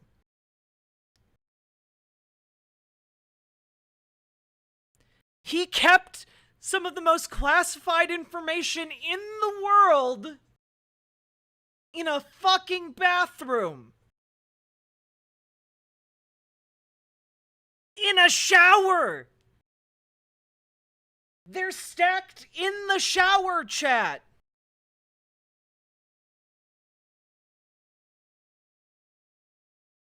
Here they are in the storage room, just boxes stacked all the way to the ceiling. Oh my god. Oh my god. Here's a link to the NBC stuff. Here you go.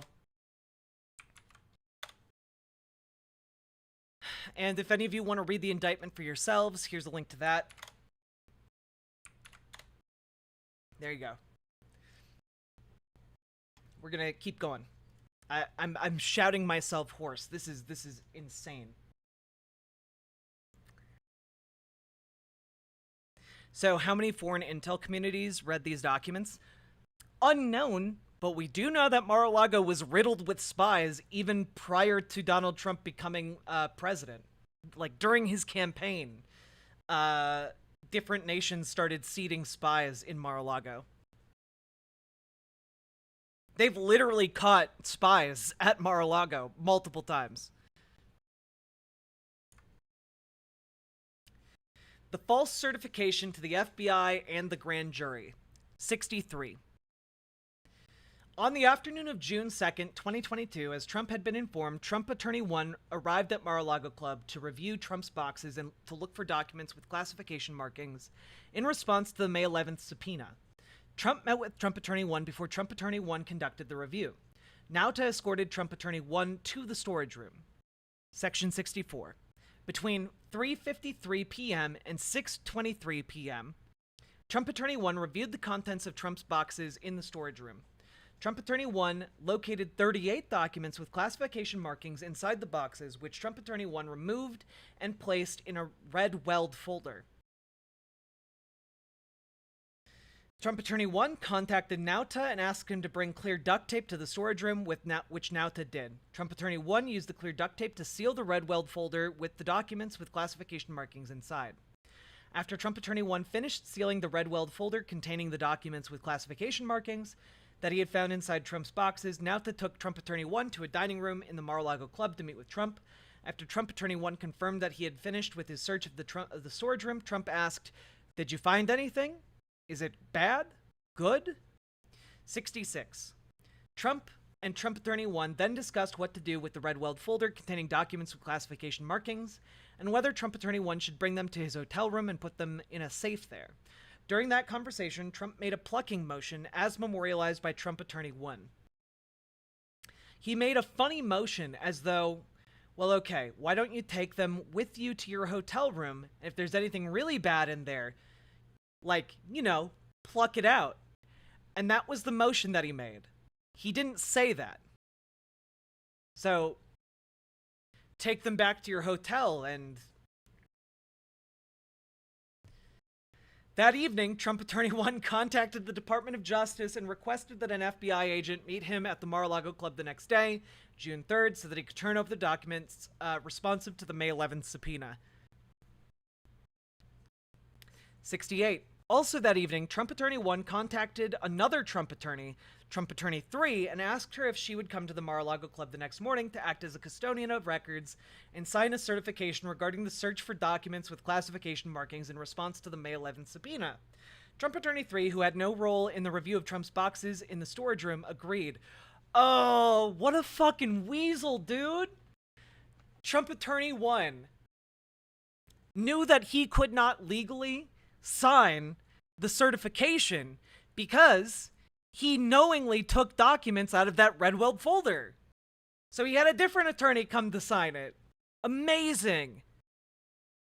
Amazing. Section 69. Nice. The next day, on June 3rd, 2022, at Trump Attorney 1's request, Trump Attorney 3 signed a certification as the custodian of records for the office of Donald J. Trump and took it to the Mar-a-Lago Club to provide it to the Department of Justice and FBI. In the certification, Trump Attorney 3, who performed no search of Trump's boxes, had not reviewed the May 11th subpoena, and had not reviewed the contents of the red weld folder, stated, among other things, that, based upon the information that had been provided to her, A, a diligent search was conducted of the boxes that were moved from the White House to Florida. B, this search was conducted after receipt of the subpoena in order to locate any and all documents that are responsive to the subpoena. And C, any and all responsive documents accompany this certification. Oh my god, dude. Aw, Schleg. I fucked both your mom and dad. And you know what? They were both really bad lays. Explains a lot about you.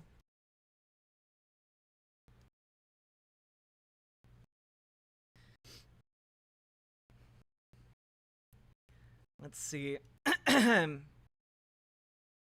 70. These statements were false because, among other reasons, Trump had directed Nauta to move boxes before Attorney 1's June 2nd review, so that many boxes were not searched and many documents responsive to the May 11th subpoena could not be found, and in fact were not found by Trump Attorney 1. Section 71. Shortly after Trump Attorney 3 executed the false certification on June 3rd, 2022, Trump Attorney 1 and Trump Attorney 3 met at the Mar-a-Lago Club with personnel from the Department of Justice Imagine and the FBI. any other person getting caught with nuclear secrets in their bathroom. They'd be strapped to the lethal injection rack by the end of the week. And Carl Markey Marks, thank you for the $25 dono. I really, really appreciate that. I don't think we would even know what would happen to those people. You know, like, we would never know. We would never know what happened to those people. They would be gone forever.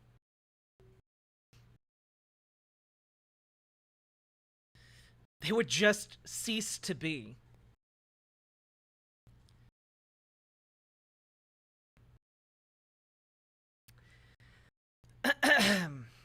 #71. Shortly after Trump Attorney 3 executed the false certification on June 3rd, 2022, Trump Attorney 1 and Trump Attorney 3 met at the Mar-a-Lago Club with personnel from the Department of Justice and the FBI. Trump Attorney 1 and Trump Attorney 3 turned over the red weld folder containing documents with classification markings, as well as the false certification signed by Trump Attorney 3 as custodian of the records. Trump, who had delayed his departure from the Mar-a-Lago Club, joined Trump Attorney 1 and Trump Attorney 3 for some of the meeting. Trump claimed to the Department of Justice and the FBI that he was an open book. 72. Earlier that same day, Nauta and others loaded several of Trump's boxes along with other items on aircraft that flew Trump and his family north for the summer. So again, literally and knowingly stealing documents from the U.S. government in that moment. Court-authorized search of the Mar-a-Lago Club. 73. In July 2022, the FBI and grand jury obtained and reviewed surveillance video from the Mar-a-Lago Club showing the movement of boxes set forth above. 74. On August 8th, 2022, the FBI executed a court-authorized search warrant at the Mar-a-Lago Club. The search warrant authorized the FBI to search for and seize, among other things, all documents with classification markings. 75. During the execution of the warrant at the Mar-a-Lago Club, the FBI seized 102 documents with classification markings in Trump's office and storage room as follows. There were 27 documents in Trump's office, 6 of which were top secret, 18 of which were secret, 3 of which were confidential. In the storage room, there were 75 documents, 11 were top secret, 36 were secret, 28 were confidential. And again, as people in chat have noted, if you had been caught leaving with a single top secret document from one of these facilities, you as an average person would be like shot. You would be shot on sight.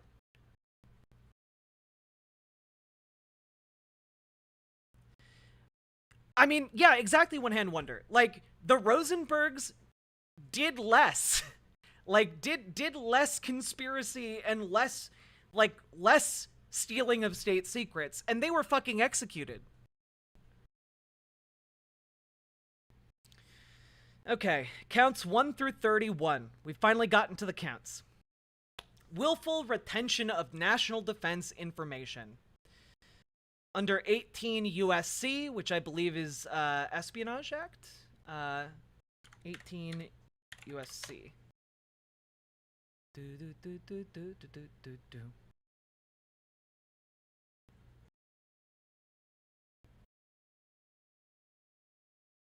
Oh, sorry, 18 U.S.C. 793. Yeah. So this is gathering, transmitting, or losing defense information.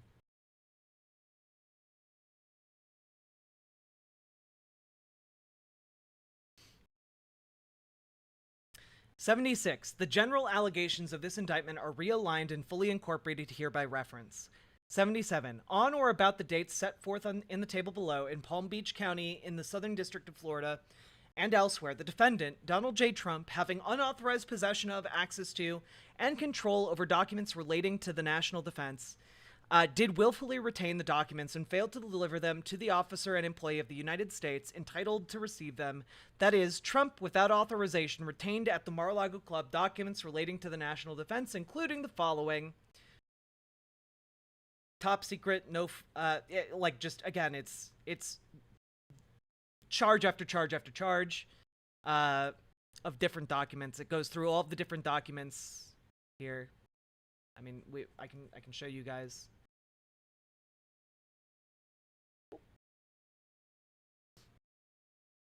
So here we go. My eyes swelling up. Just document. Gives a very rough estimate. Document dated November 17th concerning military capabilities of a foreign country. Just like insane, guys. Count 32. Conspiracy to obstruct justice. The general allegations of this indictment are realigned and fully incorporated here by reference. The conspiracy and its objects. 79. Have I seen the bathroom full of documents? Boy, have I.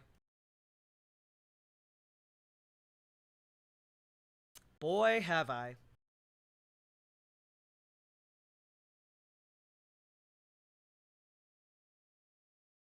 Absolutely insane.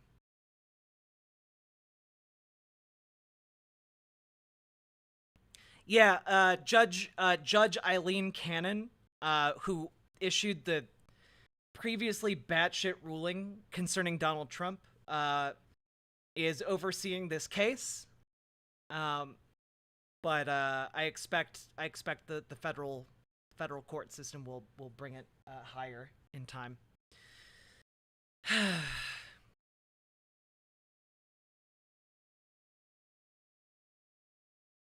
Okay. From on or about May 11th, 2022, through in or around August 2022 in Palm Beach County in the Southern District of Florida and elsewhere, the defendants, Donald J. Trump and Waltine Nauta, did knowingly combine, conspire, confederate, and agree with each other and with others known and unknown to the grand jury to engage in misleading conduct toward another person and corruptly persuade another person to withhold a record, document, or other object from an official proceeding in violation of 18 U.S.C.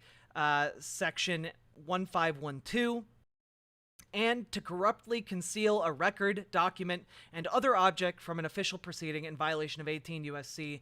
1512. See Section C, or subsection C? I don't know how to read that out correctly. Section 1512C1. There we go.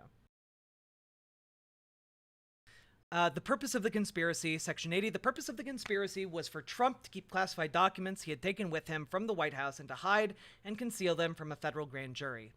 The manner and means of the conspiracy, Section 81, the manner and means by which the defendants sought to accomplish the objects and purpose of the conspiracy included, among other things, the following: suggesting that Trump Attorney 1 falsely represent to the FBI and grand jury that Trump did not have documents called for by the May 11th subpoena. B, moving boxes of documents to conceal them from Trump Attorney 1, the FBI, and the grand jury. C, suggesting that Trump Attorney 1 hide or destroy documents called for by the May 11th subpoena. D, providing to the FBI and grand jury just some of the documents called for by the May 11th subpoena, while Trump claimed he was cooperating fully. E, causing a false certification to be submitted to the FBI and grand jury representing that all documents with classification markings had been produced, when in fact they had not, and F, making false and misleading statements to the FBI. All in violation of Title 18, United States Code, Section 1512K. Count 33, withholding a document or record. The general allegations of this indictment are realigned and fully incorporated here by reference.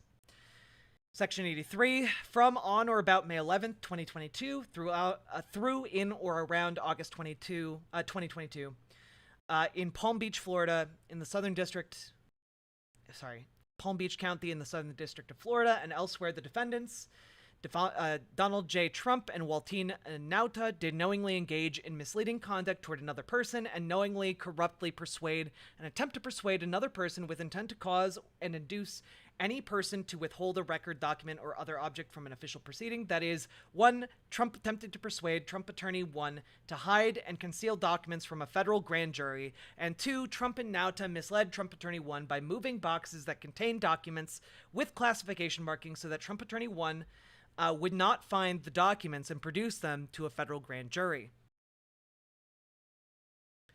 I'm not gonna lie, chat. I'm wondering if they're bringing... It's likely that Nauta is going to go down, right? But I'm wondering if Nauta is getting charged so that they can put pressure on him to give up more info on Trump, you know? I'm wondering if that's the case. All of this was in violation of Title 18 United States Code sections 1512B, 2A, and 2. Then count 34, corruptly concealing a document or record. From on or about May 11th, 2022, through in or around August of 2022, in Palm Beach County in the Southern District of Florida and elsewhere, the defendants, Donald J. Trump and Waltine Nauta, did corruptly conceal a record, document, or other object and attempted to do so with the intent to impair the object's integrity and availability for use in an official proceeding. That is, Trump and Nauta hid and concealed boxes that contained documents with classification markings from Trump Attorney 1 so that Trump Attorney 1 would not find the documents and produce them to a federal grand jury. All in violation of Title 18 United States Code sections 1512C1 and 2. I mean, like... Count 35, concealing a document in a federal investigation. Count 36, scheme to conceal.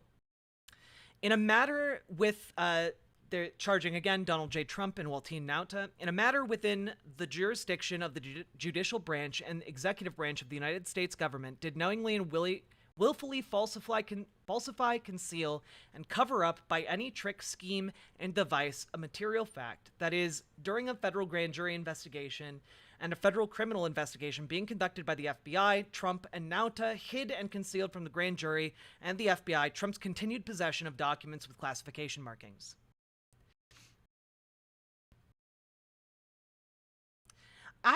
Mix Vivian Wolf, the fact that they have him on tape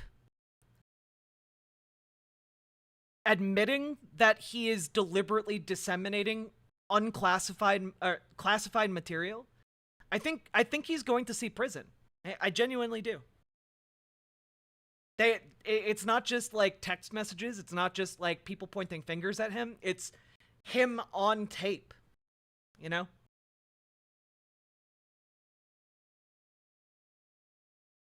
We got count 37, false statements and representations, lying. And then we have count 38, false statements and representations. Each of these counts is separate, one for Nauta, one for Trump, it seems.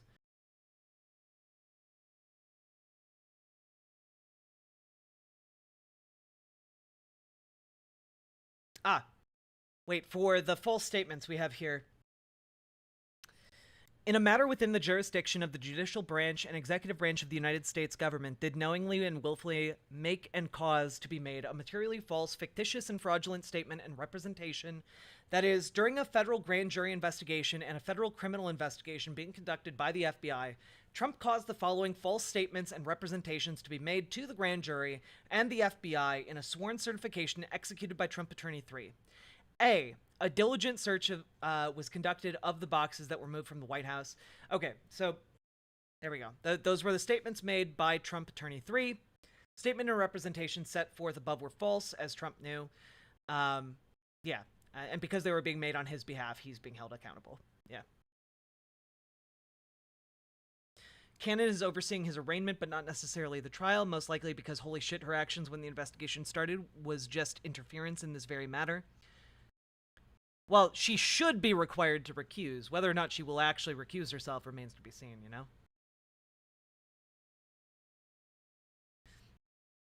Let's see. Here's an exchange between Nauta and the FBI. Question: are you aware of any boxes being brought to his home, his suite? Answer: no. Which is a lie. Question: all right. So to the best of your knowledge, you're saying that those boxes that you brought onto the truck, first time you ever laid eyes on them was just the day of when Trump Employee 2 needed you to. Answer: correct. Question: to take them. Okay. Redacted info. In knowing we're trying to track the life of these boxes and where they could have been kept and stored and all that kind of stuff. Answer: Question: do you have any information that could help us understand, like, where they were kept, how they were kept, were they secured, were they locked, something that makes the intelligence community feel better about these things, you know? Answer: I wish I could tell you. I don't know. I honestly just don't know. Question: and what, so you only saw 15 boxes, 15, 17 boxes. Answer: Question: the day of the move? They just showed up that day? Answer: they were in Pine Hall. Trump Employee 2 just asked me, hey, can we move some boxes? Question: okay. Answer: and I was like, okay. Question: so you had no idea how they got there before? Answer: no. Just repeatedly lying to the FBI about all this stuff. Incredible. Incredible stuff.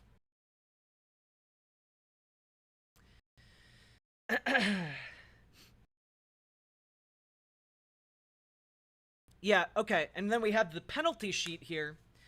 Donald J. Trump, for counts 1 through 31, for willful retention of national defense information, max term of imprisonment 10 years, no mandatory minimum, max supervised release 3 years, maximum fine $250,000.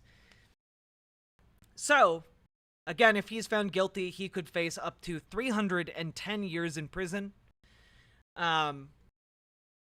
Which, something tells me he's not going to make it that long. Kind of unrelated, but every photo shown so far depicting the evidence, his place is kind of a trashy dump, not expensive looking.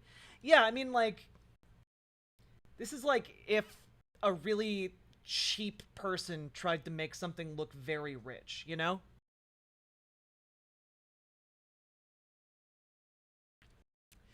Count 32, conspiracy to obstruct justice, comes with a maximum term of imprisonment of 20 years. Count 33, withholding a document or record under 18 U.S.C., comes with a maximum term of imprisonment for 20 years. Count 34, corruptly concealing a document or record, comes with a maximum term of imprisonment for 20 years. Count 35, concealing a document in a federal investigation, maximum term of imprisonment 20 years. Count 36, scheme to conceal under 18 U.S.C., maximum term of imprisonment 5 years. Count 37, false statements and representations, 18 U.S.C., max term of imprisonment 5 years. Again, he is looking at hundreds of years in prison, you know? And Walter Nauta is looking at a similar amount, 20, 20, 20, 20, 5, 5. So 110 years in prison for Walter Nauta. I don't think a max penalty means a lot in the sentencing guidelines. The reason I'm reading out the max penalties here is because when it comes to this particular case, we are talking about them deliberately stealing the most sensitive intelligence in the world. We are talking, to emphasize, we're talking documents that could literally start wars. Documents depicting how the United States would invade allied countries. Or just foreign countries we might not be allies with. We're talking documents that detail U.S. nuclear programs. Documents that pertain to the Ukraine war. We're talking documents that can get hundreds of thousands of people killed, potentially. So the reason I'm talking about the maximum penalty here is because there's a very decent chance Donald Trump, if convicted on any one of these, could spend the rest of his life in prison. And given the fact that the indictment here lays out a pretty solid case with photographic evidence, with audio evidence, with a paper trail, quite literally, I'm sorry, but this seems like a pretty airtight case against Donald Trump, guys. Not a lawyer, but there's a reason why we started off this stream by showing you guys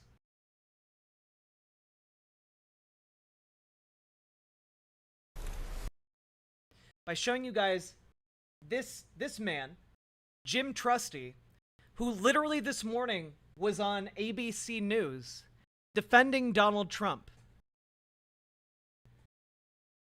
only to quit hours later after the indictment was revealed. He tendered his resignation immediately after the indictment was handed down. His lawyers looked at this and immediately realized how fucked he is and jumped ship.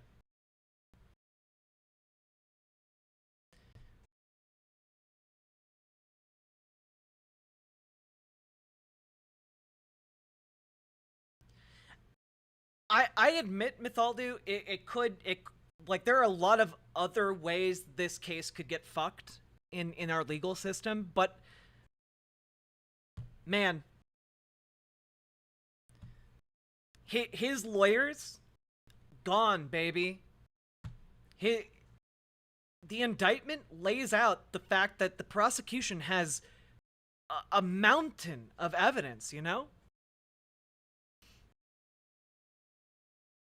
I'll take a look at this link, the linky.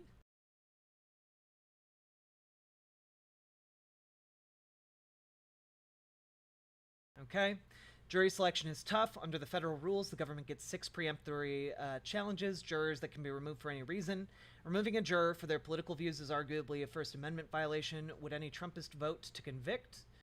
That's assuming the case gets to a jury. Under Rule 29 of the Federal Rules of Criminal Procedure, the trial judge can enter a judgment of acquittal or on any offense for which the evidence is insufficient to sustain a conviction. The judge alone decides that. Let's say the judge is biased and grants a Rule 29 motion illegitimately before the jury has returned a verdict. There's no government appeal because double jeopardy prohibits retrial. And all of that is assuming the trial happens before Trump gets reelected and tries to pardon himself, or some other R gets elected and pardons him. Very long odds on conviction, even with a talking indictment like this one. Indeed, it's not a small part of why I got out of litigation. We intentionally put a lot of safeguards in place to protect ordinary people. It should be hard to convict, but the system's protections usually only work when the powerful use them after they've been criming. Remove those protections and it's already oppressed folk who will bear the brunt of it. Initial judge assignments are done randomly, or used to be. Rule 42 of the Federal Rules of Criminal Procedure provides for consolidating cases when multiple cases involve a common question of law or fact. So even if the DOJ tried, the defense just files an R42 motion to combine. Okay. See. Hey Greg, love you, but in the last year you've been wrong several times on how a lot of these things played out. I'm cynical like you, but so far the justice system has surprised us all, I think. Totally fair. The fact that the US DOJ has indicted it all puts us well past where I thought we'd be at this point. Yeah, honestly, the Justice Department has moved uncharacteristically fast on this one, guys. I think we're going to see a trial date before Election Day. You know, I think we're actually going to see, much like the Manhattan case, I think we're going to see a trial date before the election. Now, the Georgia case, I don't think we'll see before the election. I think there's still more investigating being done there. So we'll see. Surely they can delay. I mean, they can certainly try, you know.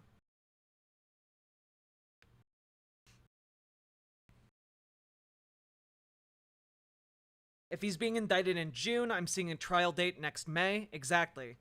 Exactly. What is there to investigate? We have him on the phone. My rear end, I believe they expanded the scope of that case beyond just the phone call, you know?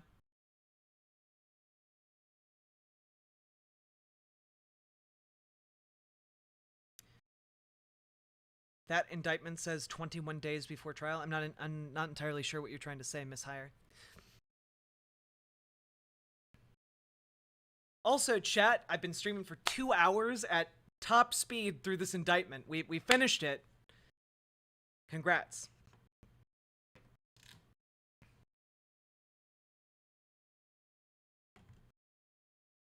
Yeah, once the trial starts, they're going to finish it within a month, you know?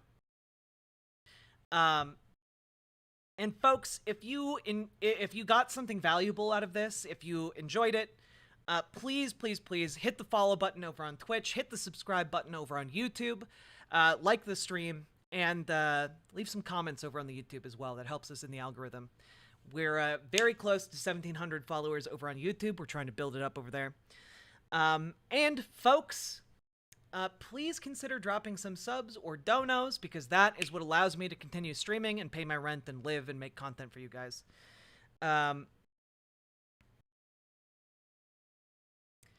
Let's see.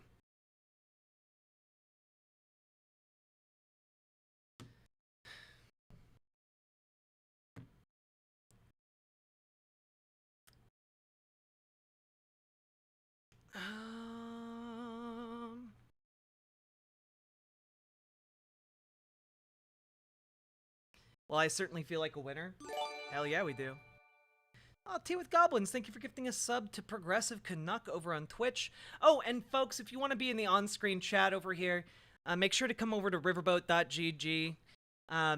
There no ads over there. You don't experience ads. Yeah.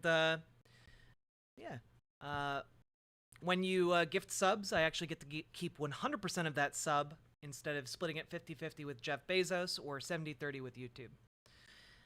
So consider coming over to the Cool Kids chat. How we doing? Yeah, I got my fuzzy friend here.